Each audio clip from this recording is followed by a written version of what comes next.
Hello friends, હું છું રૂપ અને આજની મારી સ્ટોરી છે માને પરિવાર ગુજરાતનો જય બાય ઝવેરચંદ મેઘાણી. વચ્ચે વિરમ ગામમાં રાતનું કામ પતાવીને લવણ પ્રસાદ નામનો આ ધોળકાનો રાણો પાટણનો એક મંડળેશ્વર આગળ આગળ ચાલ્યો જાય છે. બગુ બગુ થયું ત્યારે મંડલિકપુરની સીમ સુધીનો પલ્લો સાંઢણીએ ખેંચી કાઢ્યો હતો.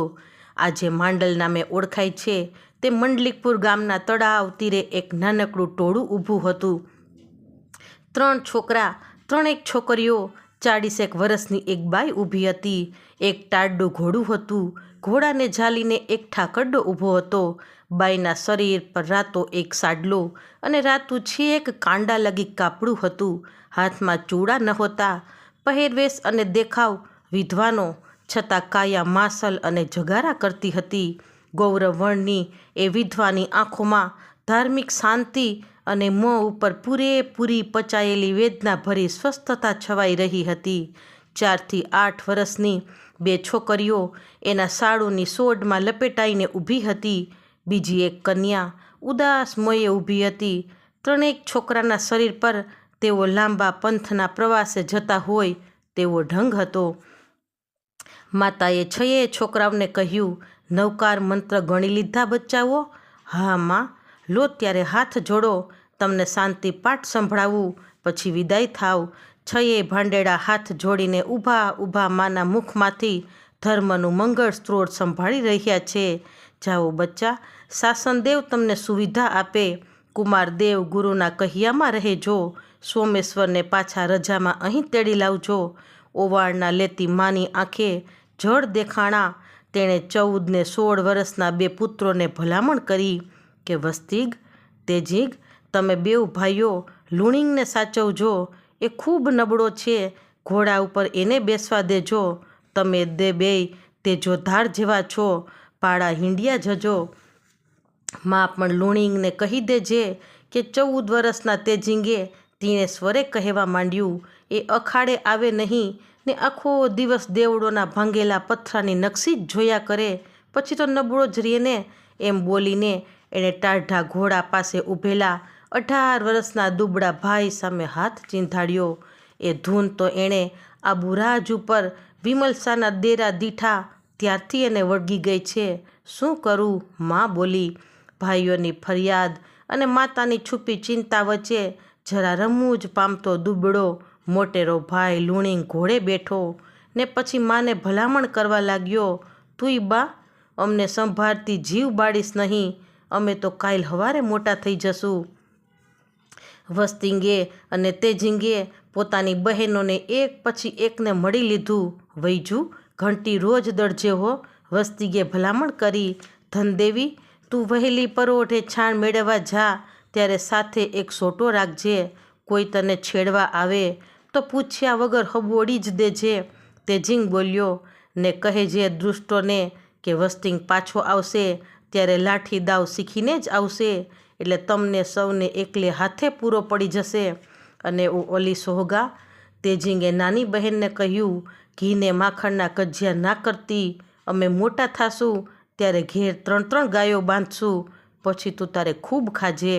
ઘોડા પરથી દુબળો પાતળો દેવની મૂર્તિ સરીખો મોટેરો લુણિંગ ફેફસા પર હાથ દાબીને બોલ્યો, વૈજુ, પેલો મારો આરસનો ટુકડો સાચવી રાખજે. હા, માએ હસીને ટકોર કરી, તારે તો એનું બીંબ કોરાવી આબુ ઉપર મૂકવું લાગે છે કાં? અરે બા, વસ્તિંગ બોલી ઉઠ્યો, આપણે આપણા જુદા જીન પ્રસાદો નહીં ચણાવીએ આબુ ઉપર? બહુ હોંશીલા થયા. રાજા વગરની આકાંક્ષાઓ કરાય નહીં ભા. જાવું, હવે સૂર્યોદય થયો. જો સામે કુમારિકા બેડું ભરીને ચાલી આવે છે. સુકન પણ ખૂબ સારા થયા છે ભાઈ. ને ઘોડાવાળા ભાઈ, માતાએ ભલામણ કરી, જોજે હો, મારા લુણિંગને સાચવીને લઈ જજે. એ છોકરો માંદો છે પણ પાટણનું નામ જ લઈને જપે છે. કોઈ રીતે રોકાય તેમ નથી. કોણ રોકી શકે? રોકનારા હતા તે તો ચાલ્યા ગયા. એમ કહીને માએ મોં ફેરવી લીધું. ઘોડું આગળ ચાલ્યું. 2 છોકરા પાછળ ચાલ્યા. વારંવાર પાછા જોતા. આંખમાં વિદાયના અશ્રુ લેતા ગયા ને ન સહાતી એવી વિદાય દબાવી લેવા મથતો વસ્તિંગ દૂર દૂર પોતાની મોટી બહેનના માઉને મ્યાઉં મ્યાઉં એવા સ્વરે હસાવતો રહ્યો. 11 સંતાનોની વૈધવ્યવતી માએ પુત્રોની પીઠ ઉપર હેતના હાથ પંપાળતી દ્રષ્ટિ ક્યાંય સુધી લંબાવ્યા કરી. એકાએક એને યાદ આવ્યું. મોટી પુત્રીને પૂછ્યું, વૈજુ, તે તેજીસભાઈને ઉતર્યું કૂટતું સાંધી આપેલું કે નહીં? એ તો ભૂલી ગઈ માં. છોકરો ટાઢે ઠરશે બિચારો, એને તે ટાઢ વાતી હશે કદી. પરોઢે ઉઠીને તો તળાવે જઈ નાઈ આવ્યો હતો. એ તો કહે છે ને કે મારે તો જબરું જોધર મલ થવું છે. વિદાયનો પ્રભોત પહોર એવો વિનોદનો પલટો ધરી રહ્યો હતો. તે વખતે લમણ પ્રસાદની સાંઠણી ત્યાંથી નીકળી. દાઢીવાળા પ્રૌઢ વયના રજપૂતને નિહાળી વિધવા વાણિયાણ નીચે જોઈ ગયા. લવણ પ્રસાદે જરાક સાંઢળી થોભરાવી બાઈને જોયા. જૂની કોઈ યાદનું કુતૂહલ શોભાવતા હોય એમ પૂછ્યું, કેવા પોરવાડ છો બાઈ? હા બાઈ, તમારે ક્યાં ગામે જવું છે? પાટણ. પેલા છોકરા તમારા છે? હા. ક્યાં જાય છે? પાટણ. રસ્તે કશો ભોતો નથી ને ભાઈ? પાસે કશું જોખમ છે? ના ના, બબે જોડ જૂના કપડાં જ છે, એ જ જોખમ છે. ત્યારે શાનો ભો? તમને ક્યાંક જોયા હોય તેવું લાગે છે. કુંવરબાઈએ પણ લવણ પ્રસાદને નિહાળીને જોયા, પણ એકાએકે પાછું ફેરવી ગયા. એણે પોતાના પળ સુધીના પીંડા જેવા દેખાતા પેટના સુંદર ગૌરવવાળા ફાંદા ઉપર સાડલો ઢાંક્યો. પાછલો પાલો જરા નીચે કરી પાની કર એને નીચી નજર ઢારી દીધી. છોકરીઓ, તમારા બાપનું નામ શું છે? લવણ પ્રસાદે બાળકોને પૂછ્યું. આસરાજ. આસરાજ? પાટણના આસરાજ? માલાસણના આભુ શેઠ તમારા માના બાપ થાય છે ને? છોકરીઓએ જવાબ આપ્યો. હા. લવણ પ્રસાદને અજાયબી થઈ. આ પોરવાડ વણિકના પરિવારના દેહ પર એણે ગરીબીની ચાળી ખાધા થીગડા દીઠા. એકેયના મોં પર ગરીબી નહોતી. પેઢાન પેઢીની ભદ્રિક ખાનદાનીના દર્પણ સમાયે ચહેરા ચમકતા હતા. આસરાજ શેઠ? પૂછતા પૂછતા બાઈના વિધવા વેશે એને થંભાવી દીધા. અમારા બાપુ 2 વર્ષ પહેલાં જ દેવ થયા. વૈજુએ જવાબ દીધો. છોકરાઓને કેમ પાટણ મોકલો છો? મોસાળમાં? ના, કુટેશ્વરની પાઠશાળામાં ભણવા મોકલીએ છીએ. દરમિયાનમાં બાળકોની માતાએ અસવારને પૂરેપૂરો ઓળખ્યો હતો. ઓળખાણ પડતાની વાર જ એણે ધીમે ધીમે હાથણી ચાલે ત્યાંથી ગામ તરફ સરકવા માંડ્યું. એ થીગડાવાળું ઓઢણું પીઠ પરથી પાની સુધી ઢાંકી લેવા મહેનત કરતી કરતી પોતે ગામ ચાલી ગઈ. શણગારેલી સાંઢળી અને એનો બેડોળ મોવાળો સત્રી અસવાર માંડલિકપુરને પાદર ગામ લોકોના અજબ આકર્ષણના પાત્રો બન્યા હતા. ભેગા થયેલા લોકોમાંથી 1-2 જણાએ વિધવા બાઈના ચાલ્યા જવા પછી લવણ પ્રસાદને કહેવા લાગ્યા, અમારા ગામમાં ડાહ્યું માણસ છે, આ કુંવરબાઈ શેઠાણી. પૂછવા ઠેકાણું છે. પેટ અવતાર લેવા જોગ જોગ માયા છે. આટલા બધા ઘાસી ગયા સી રીતે? આ શ્રાદ્ધનો વહેવાર મોડો પડ્યો હતો. પોરવાડની ન્યાતમાં કહેવાપણું થયું હતું ખરું ને? કેમ કે રંડવાડને પરણ્યા હતા. હા હા, યાદ આવ્યું. એમ કહીને લવણ પ્રસાદ 18 વર્ષ પૂર્વેના જૂના સ્મરણ પાના ઉથલાવી રહ્યો, પણ વધુ કાંઈ બોલ્યો નહીં. અને પછી તો એકબીજાએ કહ્યું, ખંભાતવાળા આરબ વહાણવટી સદીક શેઠે કંઈક દગો કરીને આસરાજ શેઠના વહાણ લૂંટાવ્યા હતા. સદીકે ને? હા, સદીક શેઠ ન કરે એટલું થોડું. લવણ પ્રસાદે સ્તંભ તીર્થ બંદર તરફ દક્ષિણાદી દિશા ગરુડના જેવી નજર ચોડી. પોતે કોણ છે તેનો ફોડ પાડ્યા વગર લવણ પ્રસાદ ત્યાંથી નીકળી ગયો. એલા છોકરાઓ! લવણ પ્રસાદે પોતાની સાંઢણીની આગળ જતા 3 છોકરાના કાફલાને આંબીને તરત જ ફાંગી આંખ કરીને કહ્યું, પાટણ ભણવા જાઓ છો ને? ત્યાં શું જૈન ધર્મની સર્જાયું ને સ્તવનો આરડવાના છો કે બીજું કાંઈ? નાજી, વસ્તિક બોલ્યો, કાવ્યશાસ્ત્ર ભણશું અને સાહિત્ય ભણશું. ને આ મારા મોટા ભા તેજીંગે લુણિંગ તરફ આંગળી બતાવતા કહ્યું, એ શિલ્પનું ભણશે. હા, રંગ? એવું પોચું પોચું ને સુવાળું જ ભણતર ભણજો હો. મારા બાપ નાહકના ક્યાંક મગદળ બગદળ ફેરવતા નહીં, પટ્ટા લાકડી હાથમાં ઉપાડતા નહીં, શ્રાવકના ઘરમાં તો એ બધી હિંસા કહેવાય ને. એના કરતાં આ સારું, કઈ બાયડીને હાથણી કહેવાય ને કઈને પદમણી.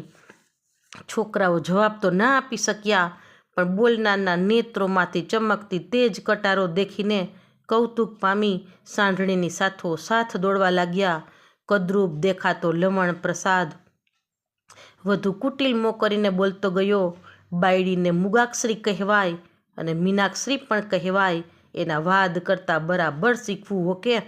પછી મૃગાક્ષરીઓ અને મીનાક્ષરીઓ મગલા ને માછલાની માફક જલાતી, ફસાતી, લૂંટાતી ને તરફડતી મરતી હોય તેને કેમ રક્ષવી, તેનું કંઈક ભણતર તો આપણા ધર્મમાં નથી. એ જ રૂઢી વાત છે. નાહકની હિંસા થઈ બેસે ને. બાકી સાચું ભણતર તો અપાસરામાં ગોળજીની સામે ઉઠબેસ કેટલી કરવી અને પારસનાથની પ્રતિમાને કેસરના કેટલા ચાંદલા ચોડવા, એ જ છે હો છોકરાઓ. અમે દેરા અપસરામાં જતીઓ પાસે નથી ભણવાના. અમે તો ગુરુ કુમારદેવના આશ્રમમાં ભણશું. ક્યાં? સહસ્ત્રલિંગને તીરે કુટેશ્વરમાં. ત્યાં કુસ્તીના દાવ પેચ, કટારના દાવ પેચ, પટ્ટા લાકડી અને ભાલાની વિદ્યા ભણાવે છે. લવણ પ્રસાદે પૂછ્યું. ખબર નથી, હોય તો ભણીએ, વસ્તિંગે કહ્યું. તો હું પોથાય દૂર કરું. તેજીંગ વધુ ઉત્સુક બન્યો. ના, લવણ પ્રસાદે કહ્યું, પટ્ટાબાજીને શમશેર વિદ્યા તમને અમારા જેવા વાયલ બનાવી દેશે બેટા. એમાંથી હવેલીઓની ડેલીએ દીવા નહીં પેટાવાય. અહીં લવણ પ્રસાદ લખપતિ શ્રેષ્ઠીઓના ઘેર પ્રત્યેક લાખે એક દીવો બાળવાની રસમને નિર્દેશતો હતો. બાકી હા, વ્યાકરણમાં પાવરધા બનશો તો તમને પરમારોની અવંતીમાં રાજકૃપા મળશે. નથી જોઈતી. વસ્તિક સહેજ ચીડાયો. કાં?